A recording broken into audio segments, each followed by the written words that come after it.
Sometimes I answer a question in the comments section, and then I realize that I need to post the answer in a video because it's something that everyone needs to know. So, let's do this. A little background first.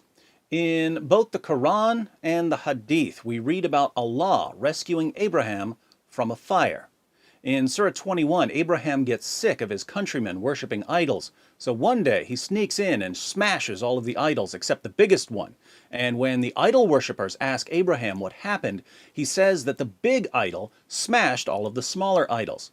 But the idol worshippers don't believe him because they know that idols don't move. And that was the point Abraham was trying to make. So they decide to execute him.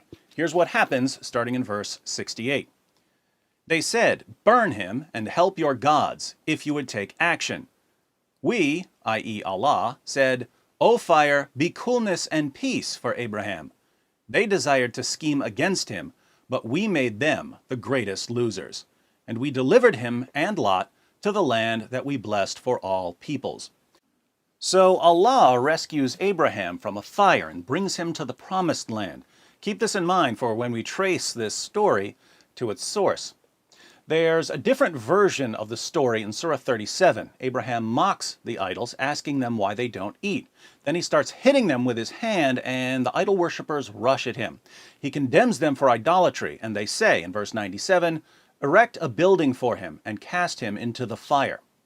In the Hadith, we find out how Allah protected Abraham from the fire. Allah protected Abraham by sending animals to try to put out the fire. Muhammad uses this version of the story to explain why he ordered his followers to slaughter lizards. We read in Sahih al-Bukhari, number 3359, Allah's messenger ordered that house lizards should be killed, and said, it, i.e. the house lizard, blew the fire on Ibrahim, i.e. Abraham. The commentator adds a note for clarification. When Abraham was thrown into the fire, it is said all the animals tried to extinguish the fire except the house lizard, which blew it.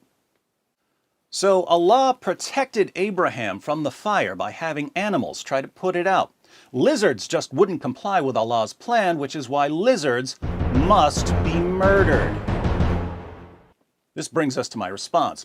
In a recent video, I mentioned that Abraham wasn't delivered from a fire. It never happened. And in the comments section, someone, I thought it was a Muslim, asked, "How do you know that Abraham was not thrown into the fire?" And here's my response. Because we know where the story came from. The story of God delivering Abraham from a fire was found in the Jewish Talmud, but it was based on a mistranslation of Genesis 15. In Genesis 15:7, God says to Abraham, "I am the Lord who brought you out of Ur of the Chaldeans to give you this land to possess it."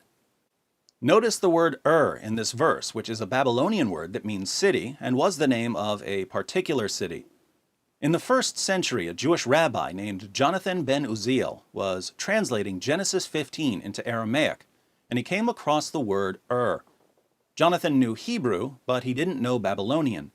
So he confused the Babylonian word Ur, which means city, with the Hebrew word Ur, which means fire. This mistake caused him to mistranslate the passage.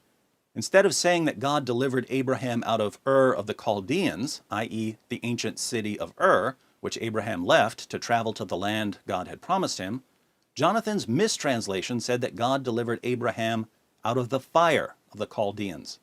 Later writers expanded on this story of Abraham being miraculously delivered from a fire, but these later versions can all be traced back to a mistranslation of Genesis 15. And this story, which was popular among the Jews of Arabia, ended up in both the Quran and the Hadith, even though it was based on a mistranslation.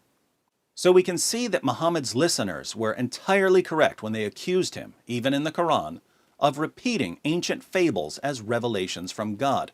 See Quran 625, 831, 1624, 4617, 6815, 8313, etc. Hope that helps. God bless you. A moment ago, I said I thought that the question was from a Muslim. I didn't see the follow-up until I went back to take a screenshot for this video. Then I read, Act 17 Apologetics. Because of you, Mufassal Islam, and Faraj Ahmed, I have come out of Islam and have become agnostic. Now let's tie all of this together. God didn't rescue Abraham from a fire, but God is rescuing Muslims from Islam. Unfortunately, many Muslims have a tendency to call myths facts and to call facts myths. Muslims believe it's a fact that Abraham was delivered from a fire, even though this is a myth based on a mistranslation. Muslims believe it's a myth that their fellow Muslims are being delivered from Islam, even though it's a fact based on observation. Islam is like a fire that destroys reality. How does God rescue Muslims from this fire? Not by sending animals to put it out, but by sending us to refute it.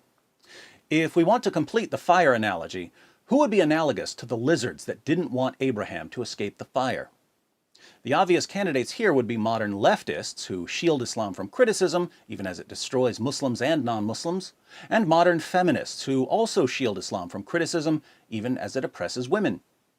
The irony, of course, is that Muhammad ordered his followers to kill lizards, and leftists and feminists who promote Muhammad's teachings would be among the first people killed if jihadis ever got their way. For you leftists and feminists who are watching this video, if you don't care about Muslims and non-Muslims and women enough to confront Islam, you should at least do it to protect all the poor little house lizards that are being slaughtered in the name of Muhammad. You care about lizards, don't you? Then save a lizard by sharing this video.